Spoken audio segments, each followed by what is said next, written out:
नमस्कार, मैं हूं मनमोहित और आप देख रहे हैं प्रेस वार्ता एक नज़र की खास रिपोर्ट। प्रधानमंत्री नरेंद्र मोदी ने कृषि कानून को वापस लेने का ऐलान किया है। राष्ट्र को अपने संबोधन में कृषि कानूनों को वापस लेने की बात कही गई है। किसानों की इस जीत को कांग्रेस किसान विजय दिवस के रूप में मना रही है और किसान आंदोलन में शहीद हुए करीब 700 किसानों को आज श्रद्धांजलि दी जा रही है। कुछ किसान नेता हैं, उनसे बातचीत करते हैं। विधायक जी, क्या कहना चाहेंगे? प्रधानमंत्री ने ऐलान वापस कर दिया है कृषि कानून का, क्या कहना चाहेंगे?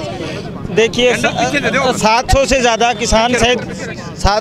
किसान शहीद हो गए और आज हम उनको श्रद्धांजलि दे रहे हैं। कल प्रधानमंत्री जी ने जो निर्णय लिया कि हम ये जो तीनों काले कृषि कानून हैं इनको वापस लेंगे, परंतु इस एवज में हम मानते हैं कि लगभग 700 किसानों की बलि लेकर उन्होंने ये काम किया है। कांग्रेस पार्टी पूरे प्रदेश के अंदर, पूरे देश के अंदर आज उन किसानों को श्रद्धांजलि दे रही है जो कि एक तरीके से दिल्ली की बॉर्डर पर वीरगति को प्राप्त हुए। तो आज सभी कांग्रेस जनों ने कैंडल मार्च निकालकर उन शहीदों को हमने सम्मान देने की हमारा एक छोटा सा प्रयास है और उनका जो प्रयास है कभी भी बुलाया नहीं जा सकता। प्रधानमंत्री का 1 साल बाद सीधा राष्ट्र को नाम संबोधन आता है, उस सुबह सुबह आ जाता है। क्या मानते हैं उनका संबोधन कितना कामयाब रहेगा? क्या किसान जो ऐलान किया गया है उस पर वो सिद्ध रहेगा? देखिए, जो ऐलान है उसको अब करना पड़ेगा। प्रधानमंत्री जब आज टीवी प्रिय हैं, जब भी टीवी चैनल्स पे आते हैं, टीवी से प्रेम है और उसी के अंदर जो बातें कही है देश की पूरी जनता ने सुनी है। अगर आप वो उस पर कायम नहीं रहते तो बड़ा दुर्भाग्यपूर्ण है। और किसान आज भी बॉर्डर पे डटे हैं क्योंकि अभी भी विश्वास नहीं है। जिस प्रकार का 1 साल से जो विश्वास का नाता टूटा है वो गलत था। तो अब उसके अंदर किसान फिर जब तक सेशन लगाकर इसको तोड़ेंगे नहीं कानून को, तब तक किसान वहीं बैठेंगे। परंतु एक श्रद्धांजलि बनती थी इन 700 किसानों की वीरगति के लिए, हमने आज वही काम किया। 1 साल के समय के तकरीबन 700 के करीब किसान जो हैं शहीद हुए हैं।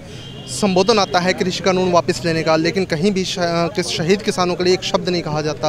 आपका मतलब अब जो भाजपा के जो मंत्री है, विधायक, वो करेंगे हमने मोदी को पहले भी मनाने की कोशिश की थी, अब एकदम से वर्ड चेंज हो रहे हैं भाजपा नेताओं के। आप क्या कहना चाहेंगे? देखिए, जो किसान को समझता है, जो किसानी को समझता था, वो सभी इसके विरोध में थे।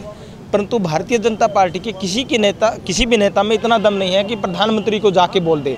परंतु प्रधानमंत्री को खुद अब अंदेशा हुआ, जब जिस प्रकार से उपचुनाव में हारे, जिस प्रकार से प्रदेश हारने जा रहे हैं, यूपी, उत्तराखंड, पंजाब में जो हालात हैं उनके नेताओं को जाने नहीं दे रहा, एक डर था और उसका डर कल सुबह 9 बजे आपको दिखाई दिया और तीनों कृषि काले कानून वापस हुए।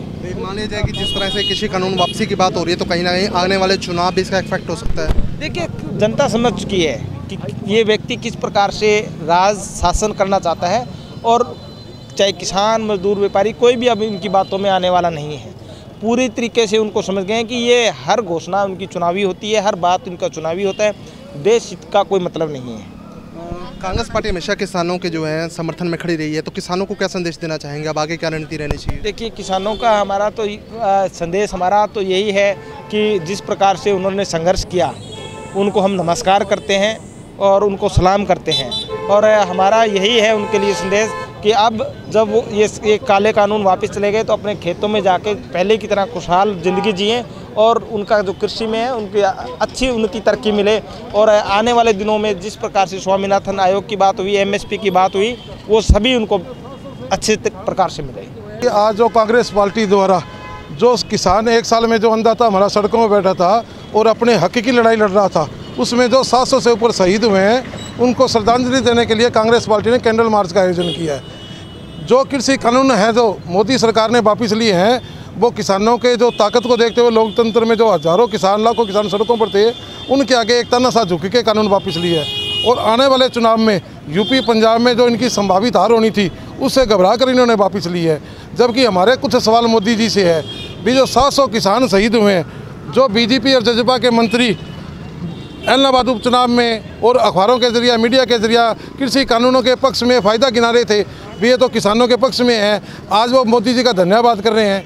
यही बीजेपी के मंत्री नेता किसानों को आतंकवादी, पाकिस्तानी, खालिस्तानी, कांग्रेस का एजेंट बता रहे थे, आज ये स्वागत कर रहे हैं। तो ये दोगले नेताओं का जो चेहरा है उजागर हो गया और इस हत्याओं के लिए जो है बीजेपी और जजपा के नेता जिम्मेवार है। जो लोगों का धंधा 1 साल में हजारों, लाखों, करोड़ों रुपए का जो धंधा चौपट हो गया, उसकी जवाबदेही सरकार कौन तय करेगी? कितने लोग बेघर हो गए, बेरोजगार हो गए। और आज तक ये सरकार सिर्फ किसानों का मजाक उड़ाने, किसानों पर झूठे पर्चे दर्ज करने और लाठीचार्ज करने के अलावा इन लोगों ने कभी भी किसानी तेजी काम नहीं किया। आज केंद्रीय नेतृत्व के आह्वान एवं प्रदेशाध्यक्ष बहन कुमारी शैलजा के निर्देशानुसार जिला कांग्रेस कमेटी के सभी नेताओं द्वारा किसान विजय दिवस के रूप में आज के दिन को मनाया गया है। शहीद हुए योद्धाओं को श्रद्धांजलि देने के लिए कैंडल मार्च का जिला कांग्रेस कमेटी की तरफ से आयोजन किया गया है और हम ये विनम्र निवेदन भी करना चाहते हैं कि गुरु पूर्व के बाबे नानक की कृपा से जो सद्बुद्धि प्रधानमंत्री में आई है, यदि ये 1 साल पहले आ गई होती तो हमारे वो 800 के करीब शहीद जो हुए हैं उनके घर में भी आज जश्न होता।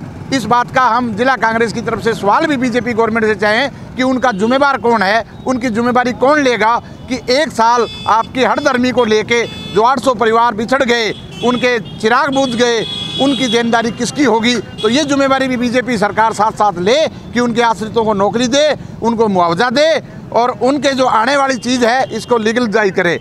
और हमें ये भी है कि वकौले प्रधानमंत्री हम शक नहीं करते, लेकिन वकौले मोदी हमें ये शक है कि ये 2 करोड़ नौकरी और 15 लाख के जुमले की तरह जुमला साबित ना हो जाए, ये भी संशय हैं कहीं ना कहीं। क्योंकि पिछले 7 साल के समय में इन्होंने जो भी बोला बाद में एक खुद ही खिल्ली उड़ा लेते हैं कि ये तो चुनावी जुमला था। तो ऐसा ना हो, इनको सद्बुद्धि मिले, यही मैं कहता हुआ जिला कांग्रेस की तरफ से सारे शहीदों को हमारी पूरी जिला कांग्रेस कमेटी की तरफ से श्रद्धांजलि देते हैं और उनके आत्मा को शांति की कामना करते हैं। तो आप इस वीडियो को अधिक से अधिक शेयर जरूर कर दीजिए और कमेंट कर अपनी राय जरूर दीजिएगा। बहुत बहुत धन्यवाद।